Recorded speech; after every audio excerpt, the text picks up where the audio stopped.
birçoğumuzun adını bile duymadığı ve dünya coğrafyasında konumunu bilmediği bir ülkeden bahsedeceğiz. 60 yıldan bu yana Çin işgalinin altında ezilen mazlum Doğu Türkistan halkının bitmeyen acılarını dile getireceğiz. Başkent Urumçi olan Doğu Türkistan, 35 milyona sahip bir ülke. 1949 yılında Komünist Çin kuvvetleri Doğu Türkistan işgaliyle kasıp kavurma başladığında Doğu Türkistanlılar iki büyük tehlikeyle karşı karşıya kalmışlardı. Birincisi Doğu Türkistan'ı büyük bir orduyla işgal eden Çin, ikincisi Doğu Türkistan'a ihanet eden Rusya. Çin'in işgali üzerine bu iki büyük düşmanla karşı direnmeyeceğini öngören Mehmet Emin Buğra ve İsa Yusuf Alptekin öncülüğünde doğru Türkistanlı liderler vatan için vatandan ayrılmaya karar vermişler. Ve bu kararın üzerine Doğu Türkistan'da zorlu bir göç başlamış. Halkın büyük bir çoğunluğu Pakistan, Afganistan ve Hindistan gibi ülkelere göç ederken engebeli, zahmetli ve o kadar da tehlikeli bu yollarda yüzlerce Türkistanlı hayatını kaybetmiştir. Diğer yanda vatanında kalan asimile olmayı reddeden Uygur Türk halkına fiziksel ihmal edilmesine yönelen Çin politikası 1949'dan bu yana katlettiği Uygur Türk Müslümanların sayısı.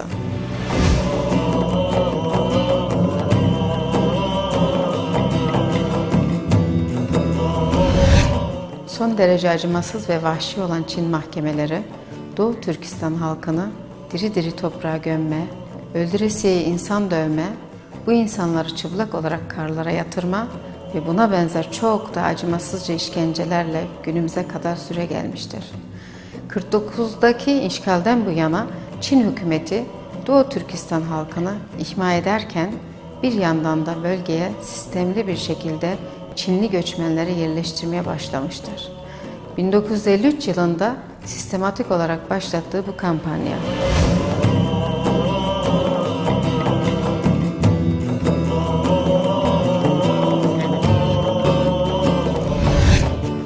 günümüzde de Çin hükümetinin aldığı son kararla Doğu Türkistan'a gidip yerleşecek göçmen her Çinliye $1500 kaynak sağlamaktadır.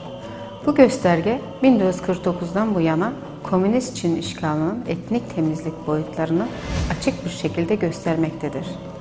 Almanya'da 2 yıldan beri çeşitli faaliyetler yapan Doğu Türkistan Derneği ve dernek başkanı Sayın Atahan Koraş ile bölgeye ilgili yapacağımız söyleşi bu programda sizlerle paylaşacağız. Sayın Atahan Koraş aynı zamanda yazar. Şimdi sizlere yaptığımız söyleşiden kesitler sunacağız. Atahan Bey, dernek faaliyetleriniz nelerdir? Başlıklar halinde bize özetler misiniz? Esselamu Aleyküm. Ben ilk önce bu filmi seyretken dostlarımız hem kardeşlerimle salamlıyorum. Ondan sonra sizden beni ziyaret yapmanız için çok teşekkür ederim. Biz Doğu Türkistan Birliği Teşkilatı olarak geçen sene yani 2007'de 5. ayda Frankfurt etrafında kurulduk. Bu bir seneden beri biz burada dernek faaliyetlerini yapıyoruz. Dernek faaliyetlerimizi yapmamızın nedeni şimdi uluslararası da hem memlekette halkımızın istediği hürlük, istiklal, hem kişilik hukuk, insan hakları davalarına destek olmak. Ondan başka halkımızı Avrupa'daki hayat standartlarına yakınlaştırmak.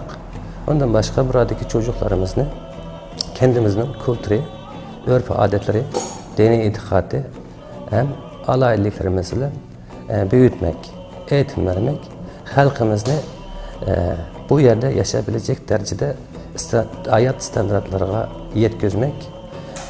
Ondan başka Doğu Türkistan'daki tarihten beri Çin işgalığa uçragan 59 seneden berki mücadelelerini anlatmak, bu ayaklanmalarının hatırı günlerde hatırlamak, her türlü kültürel, medeni, siyasi faaliyetlerini elip varıyoruz. İsterseniz ilk olarak 1949 Anma Günü'nden başlayalım. Anma Günü'nün anlamı nedir? 1949 yıldan Şimdiye kadar bizning kultural, dini, siyasi, milli ve örf adet hak hukuklarımızı yavaş yavaş elimizden aldı. Halkımızı o kadar cahillikte bıraktı, fakirlikte bıraktı. Kendimizin çocuklarını, kendimizin kültürleri de, dini eğitimleri de büyütmemiz engellendi. Okullarımız kapatıldı. Bizim kendimizge ait, kendimiz kontrol yapabilecek derecedeki matbuatlarımıza izni verilmedi. Erkin söylemek, muhalif fikir yapmak, hem kendimizin milli istikbali hakkında kendimizden düşünmememizge izni verilmedi. Demek biz 1949 yıldan ibaret bu kara gününü, bu musibetlik gününü hatırlayarak, yani anarak halkımızga kendimizden 60 seneden önce bir cumhuriyetimizin varlığını bildirtmekni maksat yaptıktan başka erkin dünyadaki Uygurlarını, Doğu Türkistanlıklarını sevecek, barışperver, insanperver halklarga Doğu Türkistan'ın təsirlərini anlatmakni maksat kılıp bu günde her türlü faaliyetlerini yapıyoruz. Bazı da yürüyüş düzenliyoruz, bazı da konferans yapıyoruz, bazı da küçük broşürlerini, kitap, dergilerini yayınlıyoruz. Onu bu Avrupa'da yaşayan, dünyanın çeşitli bölgelerde yaşayan halklarga oluşturmak istiyoruz. Bu sebep, bu bahanede biz Doğu Türkistanlıklardan dostlarını gittikçe çoğaltmak istiyoruz. Bu Doğu Türkistan davası bir kamyon oluşturmak istiyoruz. 1949'da Doğu Türkistan'a yapılan işgalle birlikte ismi de değiştirilmiştir. Yeni sınırlar, yeni sömürge anlamına gelen Xinjiang adı verilmiştir. Doğu Türkistan halkı bu ismi hiçbir zaman kabul etmemiş olsa da Çin'in baskılı rejimi bunu kullanmaya halkı mecbur etmiştir.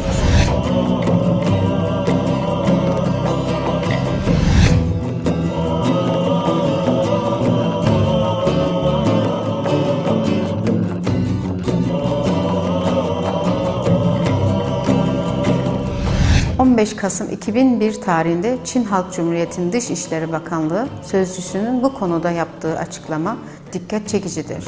Xinjiang, tarihte Çin topraklarının ayrılmaz bir parçası olarak uluslararası alanda tanınmıştır diye başlayan sözlerini şu komik sözleriyle sürdürecektir.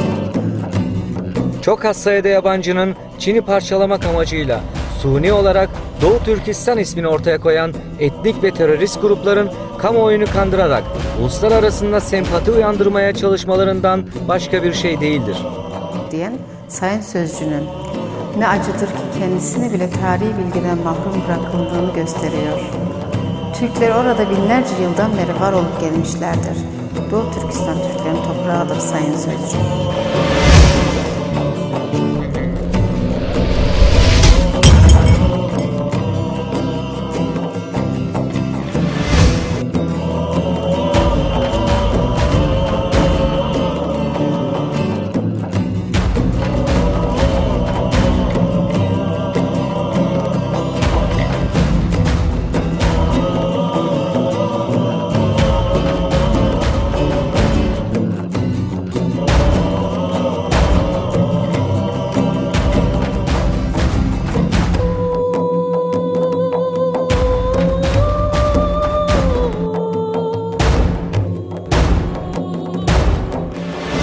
Günümüzde Doğu Türkistanlı Uygur Türkleri köylerde oturmaya zorlanırken şehirdeki Çinli nüfus sayısı %80'e çıkmıştır.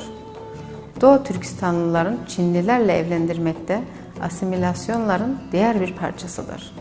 Çin hükümeti her ne kadar Birleşmiş Milletler ile eğitim hakkına dair garanti vermişse de Doğu Türkistan söz konusu olunca bu sözler unutulmuştur. Asimile olma tehlikesiyle karşı karşıya olan mazlum halkın uzun vadeli en iyi mücadele yöntemi olarak yeni nesillerin iyi bir eğitim alması düşünülürken Çin hükümeti tarafından bu yollar da kapatılmıştır. Her 100 kişiden 16 ise bile ilkokul eğitimi alınmamaktadır. İlkokul mezunların %40'ı ortaokul mezunları da %10'u liseye bile gidememektedir. Çin öğrencilerin %60'ı üniversite kabul edilirken Türkistan gençlerin %40'ı kabul edilmektedir. İlkokul kitaplarında ve sınıftaki haritalarda Doğu Türkistan Çin sınırları dahilinde gösterilmekte. Derste öğrencilere Doğu Türkistan çok eskiden beri Çin arazisidir ifadesi ezberletilmektedir. Orta, lise ve üniversitedeki kitaplarda ise Çin tarihi okutulmaktadır. UNESCO 2008 yılını Kaşgarlı Mahmudi Türk bilim adamı olarak seçmiştir. Oysa Çin'de Türk kaynaklarından yararlanmak veya Kaşgarlı Mahmud'un eserlerinden yararlanmanın cezası vardır. Alıntı yapmak dahi suçtur. Doğu Türkistanlı bir öğrenci dinine, milliyetine veya bağımsızlık isteğine istinadeden söylediği herhangi bir sözden dolayı okuldan atılabilir, dövülebilir, işkence görebilir veya hapsedilebilir. Resmi dilin Çince kabul edildiği bu bölgede 30 yıl içinde 3 defa alfabe değiştirilmiştir. Uygur alfabesi önce Kirillice'ye daha sonra da Latin alfabesine geçmiştir. Çünkü Rusya ve Türkiye ile kurulacak ilişkiden korkan Çin hükümeti en son Arap alfabesine zorun kılmıştır. Şimdi Sayın Atahan Bey ile olan söyleşimize dönelim. Eğitim hakkındaki faaliyetleriniz nelerdir? Başka milletlerde bir eğitim sistemi olgan gibi Uygurlarda da tarihten beri, yani 4000-5000 seneden beri bir eğitim sistemi devam edip geldi. Doğu Türkistan, Çin işgaliyetçilerinin zulüm altına uçrayan bu 58 seneden beri, 59 seneden beri bizim eğitimimiz çok geri kaldı. Ondan başka bir sistem, başka bir coğrafyalık rayon, başka bir etnik topluluktan gelgen bu halklarının Avrupa'da kendinin kültürlerine sahip olmak, kendinin tillerine, inançlarına sahip olmak çok zor oluyor.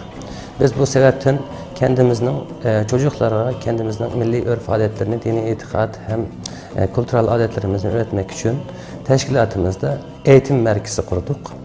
Bunun bir amacı bu yerdeki halkımızın kültürel alaylıkını korumak, yeni bir taraftan Çin'in çok ağır darbesiga uçragan, okuşsuz kalgan, yazısını bilmegen, çok yüksek okullara gidelmegen çocuklara burada yardımcı olmak, hem onların kültürlerini koruması için, sahip olmak için uğraşıyoruz.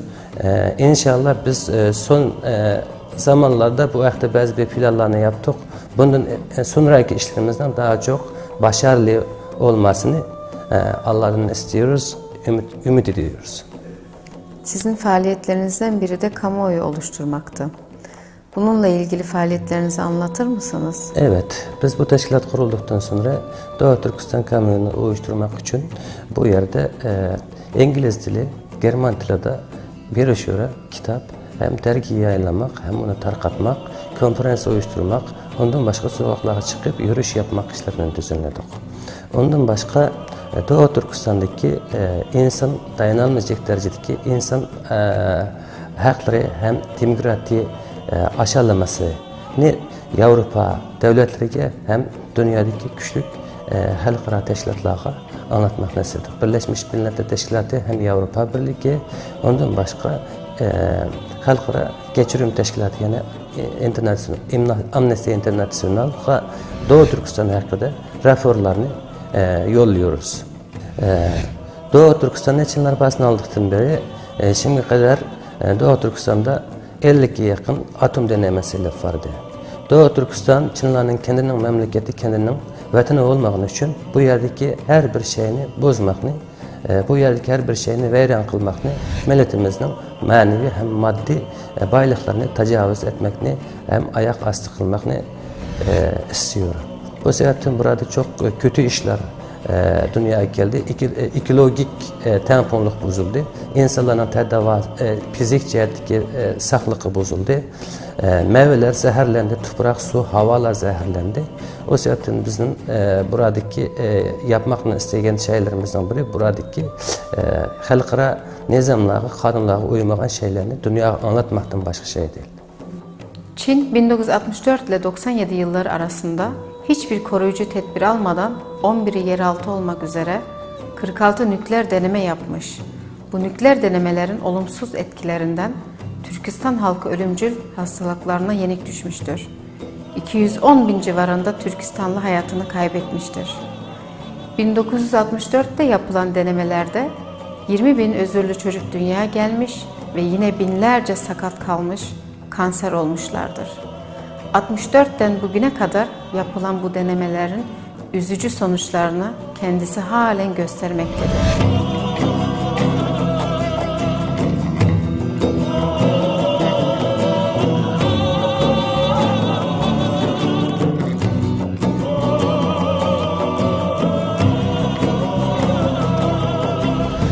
Kullanılan bombalar büyük oranda TNT'ye irtifa ettiği için 84'teki patlamanın Richter ölçeğine göre 6,8 şiddetine olduğu, 95'te gerçekleşen diğer bir patlaman ise Hiroşima'ya atılan bombadan 10 kat daha güçlü olduğu açıklanmıştır.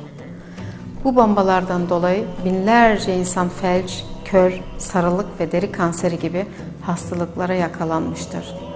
Bazı şehirlerde halkın %10'u kanserlerle savaşırken Hoten, Yarkent ve Kaşgar şehrinde 3961 kişide tanımlanmayan salgın hastalıklara yakalandığı belirtilmektedir. Doğu Türkistan toprakları Çin'in en büyük nükleer merkezi ve deneme alanı. Halkı ise bu denemelerin kobayı haline gelmiştir. Çin rejimi bir milleti yok edebilmek pahasına akla hayale gelmeyen katliamlar başlatmıştır. 1949'da başlayan bu katliamlar 2008'e de hız kesmeden devam etmektedir. Ayrıca çevre kirlenmekte, ekolojik denge alt üst olmakta, ürünler zarar görmekte. Bütün bu süreç herkesin gözü önünde yaşandığı halde konuya ilişkin hiçbir tedbir alınmamaktadır. Meyve, sebze çeşitlerine azalma ve radyoaktif etkiler görülmekte ve bütün bunları üstüne Çin hükümeti diğer ülkelerin nükleer artıklarını ve çöplerini almayı ekonomik fayda getireceği düşüncesiyle anlaşmalarla kabul etmektedir. Ve doğumla ilgili Uygur nüfusunun artmasına engel olmak için doğum kontrolü kanunu acımasızca uygulanmakta, hamile kadınların karnından çocukları zorla çıkarılarak öldürülmektedir. Yapılan kürtaj ve zorla kısırlaştırma uygulamaları yüzünden her yıl on binlerce anne ve çocuk ölmekte. Hamile kadınların eşleri memur ise işten atılmakta ve bütün sosyal haklardan mahrum edilmektedir. Şimdi Sayın Atahan Bey ile söyleşimize kaldığımız yerden devam ediyoruz. Doğum ve yapılan kürtaj zorla kısırlaştırma ilgili neler söyleyeceksiniz? Evet, Doğu Türkistan'da doğum kontrolü çok insanı ilgilendirici bir olay. Çinler aziz vatanımız Doğu Türkistan'ı basın aldıktan sonra bu yerge kendinin halklarını geldirip yerleştirmek için bu yerde yaşayan Uygur ve Uygur kardeşlerini sayısını azaltmak için sistemlik, planlık, programlık türde faaliyet edip arıyor. Onların yaptığı işlerinin çok bellilik bir kısmı kızlar doğulduktan sonra ta ki evlilik yaşa gelen bolğan aralıkta bir qancha defa tam bu emfun yapkan gibi iğneler oyurulup kısırlaştırılıyor.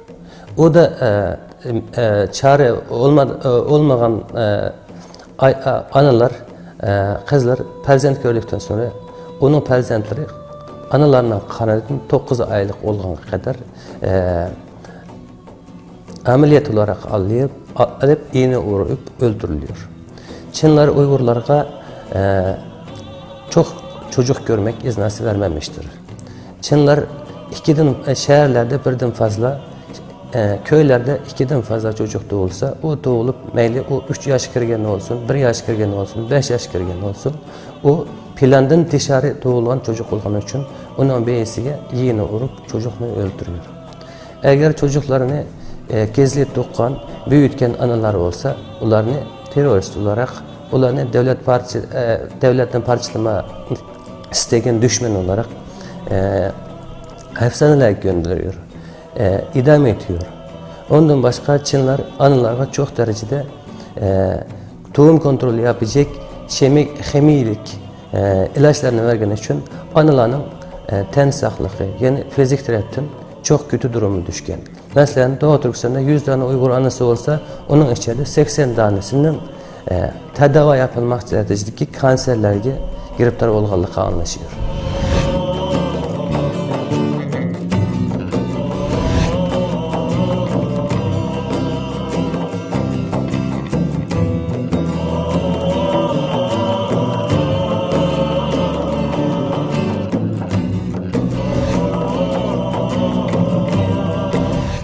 özgürlüğü ise diğer baskılardan bir farkı yok.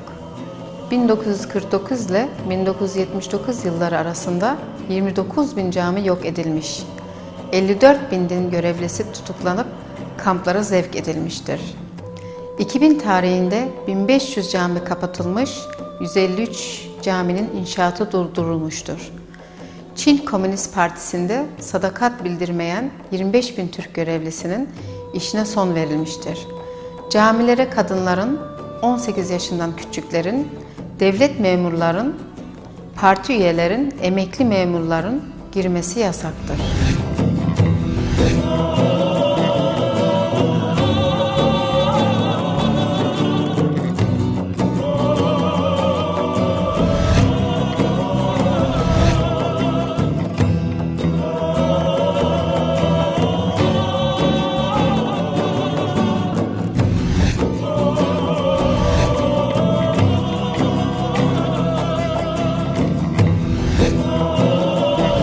Kur'an-ı Kerimler toplanıp yakılmış, bazıları ise dini nikah hakkında sahip oldukları söyledikleri için idam edilmişlerdir. Oysa ki Çin Halk Cumhuriyeti Anayasası'nın 36. maddesine her bir Çin vatandaşın din ve inanç özgürlüğüne sahiptir. Çin bu şekilde 2002 yılında onayladığı Uluslararası Ekonomik, Sosyal ve Kültürel Hakları Sözleşmesi'ne hem de 1991'de onayladığı Çocuk Hakları Sözleşmesi'ne aykırı hareket etmektedir. Şimdi söyleşimize geçiyoruz. O kadar çok yasaklar var ki dini vecibeler konusunda. Neler söyleyeceksiniz? Evet, Çinler bir dinsiz, komünist bir memlekette olduğu için Doğu Türkistan'ı basın aldıktan sonra bizim dini eğitimlerimizi vermemizni yasakladı. Okullarda dini eğitim verilmiyor. Çocuklarımızı dinsiz büyütmekten istiyor, hem dinsiz işlere zorluyor. Doğu Türkistan'da camilerge öğretmenlerine, camilerge analarına, kızlarına girmek yasak. Doğu Türkistan'da 18 yaşa dolmagan çocuklarına camiye girmek yasak. Doğu Türkistan'da okul yaşındaki çocuklarına camiye girmek yasak. Doğu Türkistan'da hükümet memurlarına camiye girmek yasak. Eğer onun camiye girgenlik bilindi mi, o çok cezaya uçuruyor. Ondan başka Doğu Türkistan'da bu türlük dinden uzaklaştırma politikasının çok ağır derbisi Uygur kızlara düştü. Ben Uygur kızlarından başka gelgen bu utandırıcı hem bizim namuslu koygan bu işine söylemekten hakikaten çok utanıyorum. Çinler Tuğut yaşındaki, evlenin yaşındaki Uygur kızlarını Çin'e mecbur götürüyor. Orada çok aşağıdaki bahada çalıştırıyor. Onların haklarını tanımıyor. Onları fahişe zorluyor. Bununla biz dayanamıyoruz. Onunla kiniyoruz. Uygurlu Türk kızları evlerinden alınarak başka yerlerde zorla çalıştırılmakta. Bazı kızlarsa turizm amaçlı turistik yerlerde yüksek ücretli eleman olarak alınıp zorla uyuşturucu ve alkole alıştırılıp gece kulüplerde fuhuş amaçlı satılmaktadır. Buna karşı çıkanlarsa bunu hayatlarıyla ödemişlerdir. Son 15 yıl içerisinde kaybolan insan sayısı 10 binleri geçmiştir.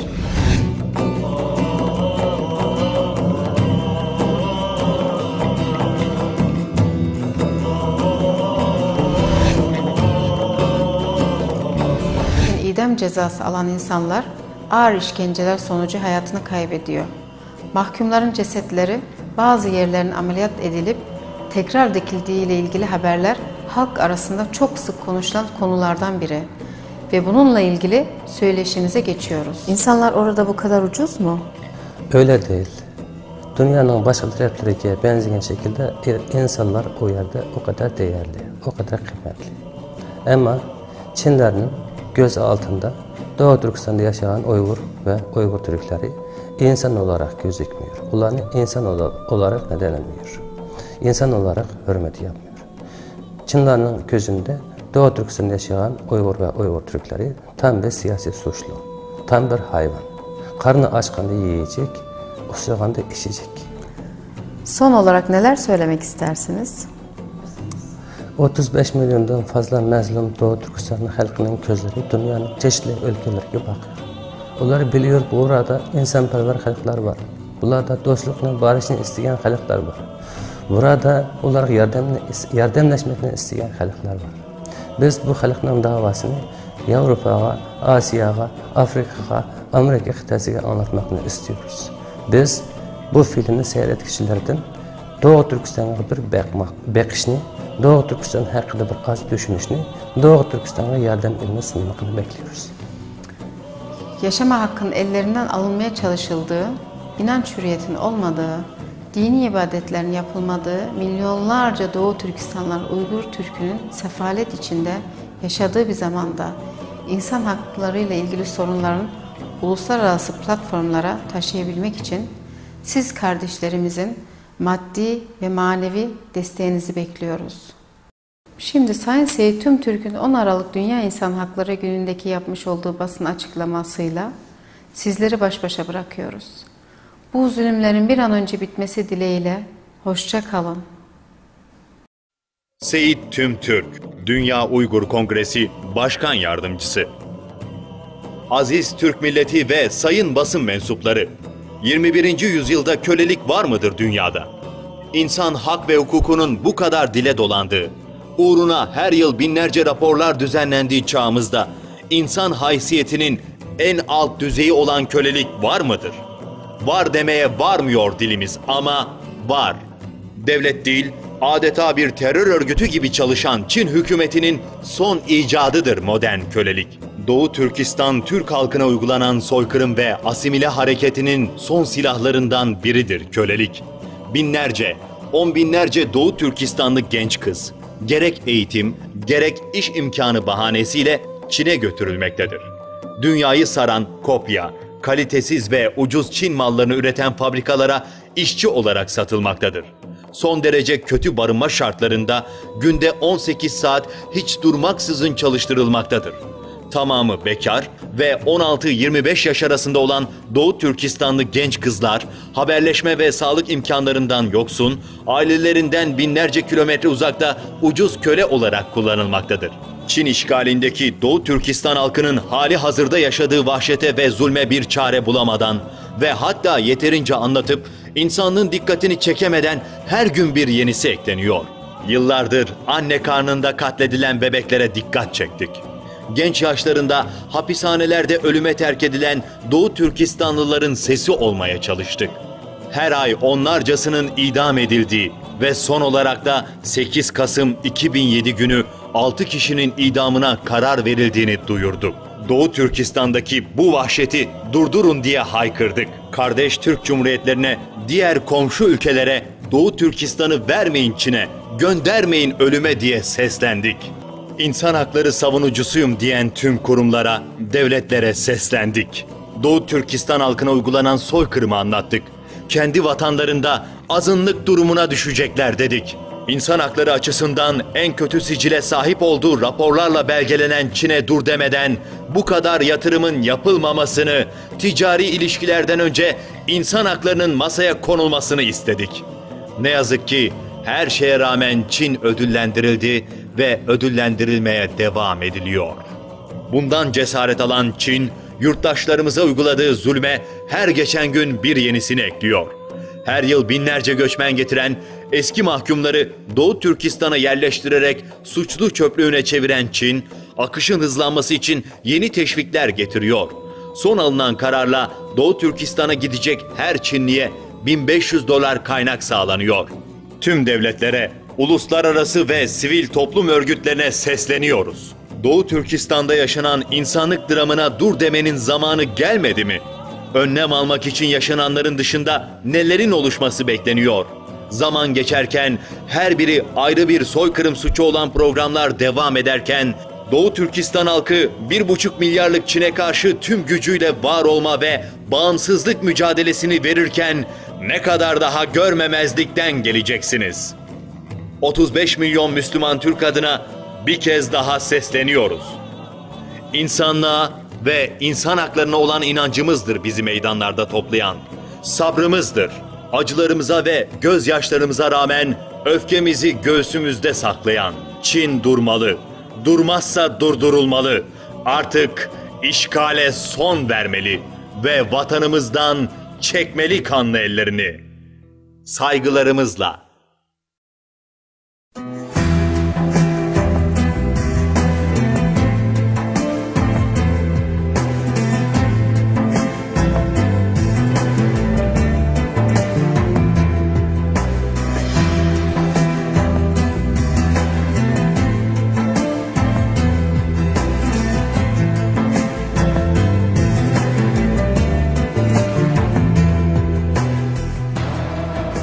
İşgalci Çin, Türk'ün yurduna baskı kursa da, Doğu Türkistan'ı Şinjiang diye ansa da, dünden bugüne dek zulümleri arttırsa da, Türkistan bir gün hür olacak Asya'da. Uygur Türk'ü yeniden dirilip şahlanacak. Dökülen şehidin kanı yerde kalmayacak. Ay yıldızlı gök bayrak gökte dalgalanacak. Güzel Türkistan hep ata diyarı kalacak. Bir dahaki filmimizde Doğu Türkistan Derneği'nin faaliyetlerini ve Rabia Kader'in hayatını, çektiği acı ve sıkıntılarından, mücadelesinden kesitler sunacağız.